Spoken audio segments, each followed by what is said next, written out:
think of an influence, I think of not a positive one.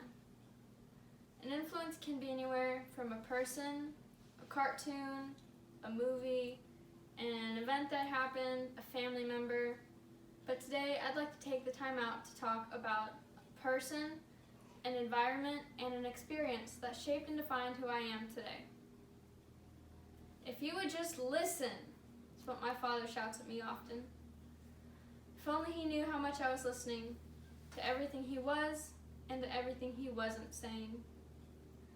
My relationship with my father has been unstable for most of my life.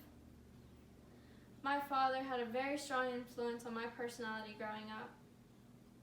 He didn't often tell me he was proud of me, which now results in myself being a people pleaser.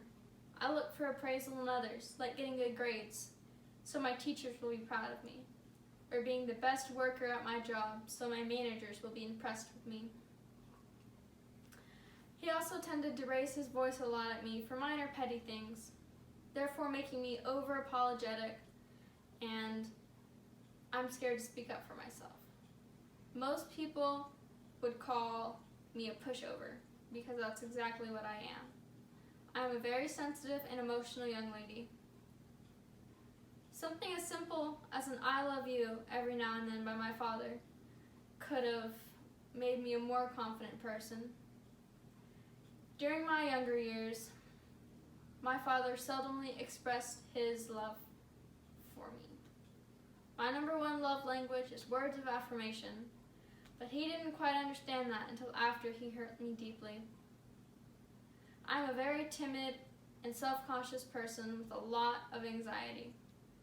If I was given more affection by my father, I am certain I would be a more courageous, outgoing, and confident, mentally strong young lady who loves herself.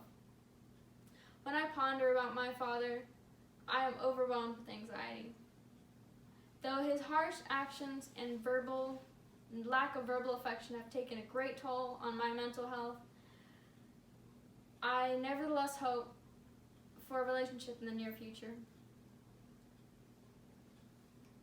Home is where the heart isn't. I grew up in my parents' home. That home did not leave me with a treasurable childhood. Outside my house, my parents would put on a fake face in front of others. Everyone thought they were this amazing, perfect power couple. But once we got back into the house, that's a whole nother story. Entering my house and instantly feeling bad and sadness left me with emotional scars.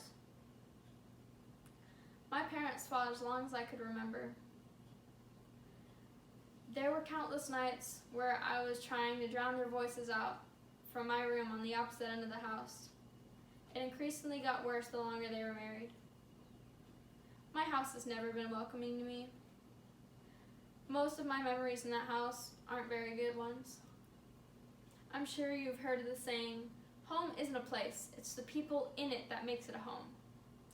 Well, when you think of a home, you might think of a safe place where you can relax and be yourself. If that's the case, I am homeless. One of the only good things I got out of this whole experience is my brother. He's my best friend. Our bond is very special and unbreakable because we grew up in the same toxic household and we're only a few years apart. We experienced the same traumatizing toxicity that our parents were spewing out. Once my brother got older, he got a full-time job and he was gone from the house most of the time, so it was just me hearing all the fighting all the time. It took a great toll. It was very hard on me, and I started counting down the days till I could leave. My home has been a touchy subject for a long time. Regardless, it's inspired me to grow up and to raise my future kids quite differently than I was raised. The day we changed the ending. I don't have an ending to this story, for it's still going on. My mother and I recently left my father because of his behavior and because of his actions. It's rough driving 30-ish minutes to work every day before when my job was 2 minutes away. Adapting to this major change is very hard, emotionally, mentally, spiritually, physically. I've cried myself to sleep numerous nights and lost at least 20 pounds from not eating. The biggest thing that's influenced me about leaving my dad is that nothing is permanent and everybody changes. I've learned from this time away how to be a stronger person, and I dream to be the person that I needed as a child. In conclusion, everyone gets hurt. You can either stay hurt or grow from it, but it's all a psychological mindset.